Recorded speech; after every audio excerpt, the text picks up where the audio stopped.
ZTE Blade A35 adalah sebuah smartphone yang dijual di harga Rp999.000 yang menggunakan chipset dengan fabrikasi 28 nanometer di akhir 2024. Apakah HP ini masih menarik dan layak untuk dibeli?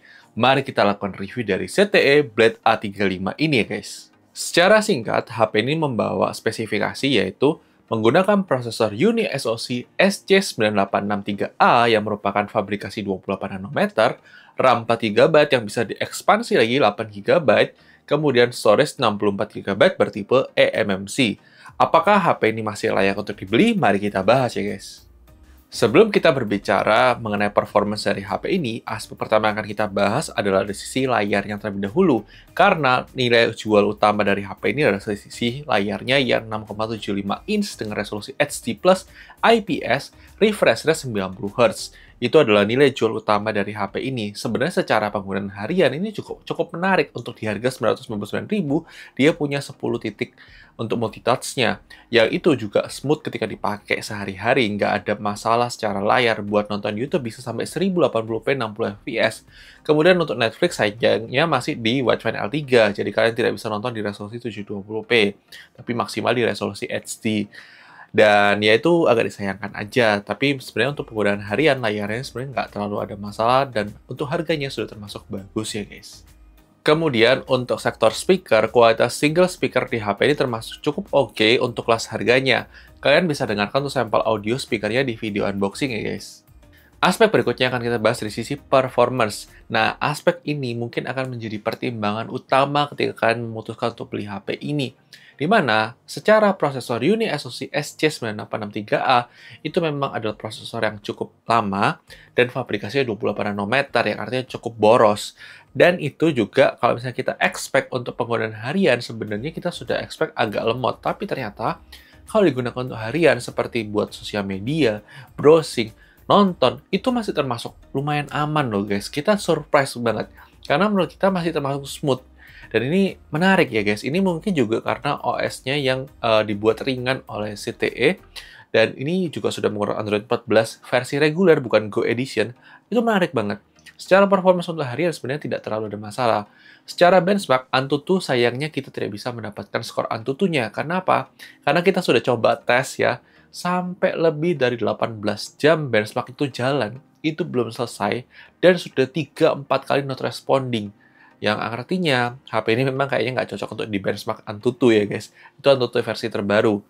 Kemudian bagaimana Geekbench 6, kita uji coba, ternyata masih bisa. Kalian bisa lihat skornya juga di layar kalian. Kemudian 3D Max Slingshot Extreme, kalian juga bisa lihat skornya di layar kalian. Terakhir, PC Mark, kalian juga bisa lihat skornya di layar kalian. Di atas kertas, sebenarnya untuk harganya ini masih termasuk lumayan oke.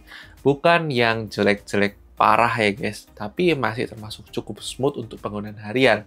Untuk gaming, ini memang bukan HP yang cocok untuk gaming. Kita coba 3 game Mobile Legends, kalian bisa lihat settingnya. Dan rata-rata FPS-nya. Kemudian game PUBG Mobile, kalian bisa lihat settingnya. Dan rata-rata FPS-nya. Kemudian game COD Mobile, kalian bisa lihat settingnya.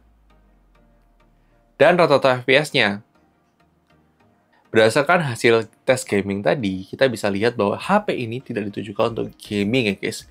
Dan untuk penggunaan harian masih termasuk cukup oke, meskipun memang tidak ditujukan untuk gaming ya guys.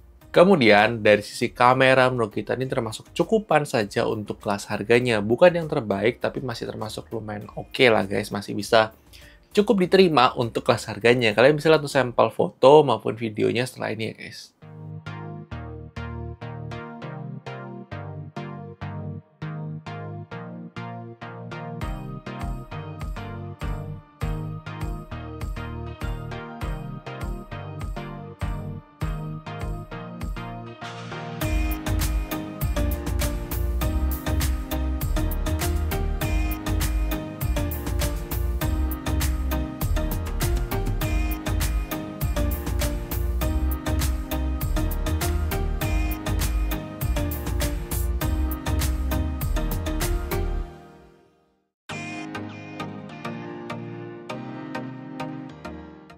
Oke guys, ini dia adalah uji coba kamera depan dari CTE Blade A35 kalau kita gunakan buat perekaman video.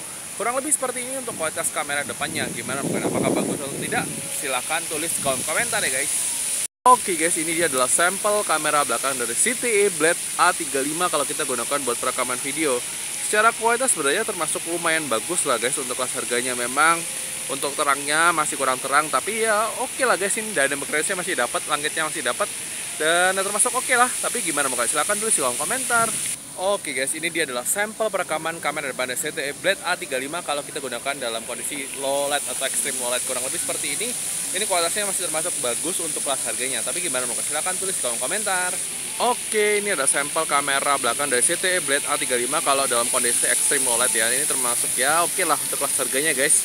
Tapi gimana mau kalian? Silahkan tulis di kolom komentar ya guys.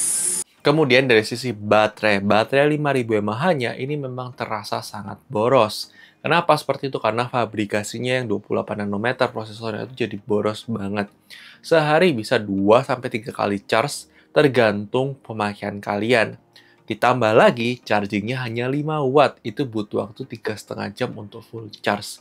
Jadi itu hal yang mungkin akan menjadi sebuah pertimbangan tersendiri buat kalian. Udah baterainya boros, untuk chargingnya juga lumayan lama, sekitar 3,5 jam untuk full charge ya guys.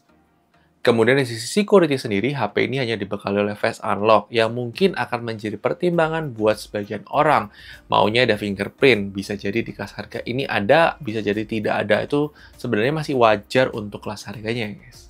Kemudian dari sisi desain, menurut kita ini termasuk unik ya, desainnya termasuk cakep dan menarik untuk secara desain. Menurut kita di kelas harganya ini salah satu yang punya desain yang stand out dan khas banget dari CTE guys.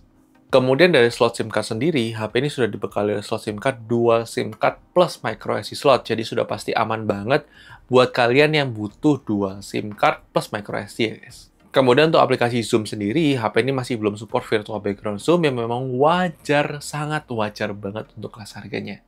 Lanjut untuk sisi fitur sendiri, HP ini memang masih belum ada NFC, tapi sudah support USB OTG, punya headphone jack 3,5 mm, dan punya FM radio guys. Kemudian untuk navigasi Google Maps termasuk aman dan lancar. Cuma kalau kalian pakai buat navigasi Google Maps, itu kalian nggak bisa untuk multitasking aplikasi karena akan terpaku performance-nya di Maps-nya aja guys.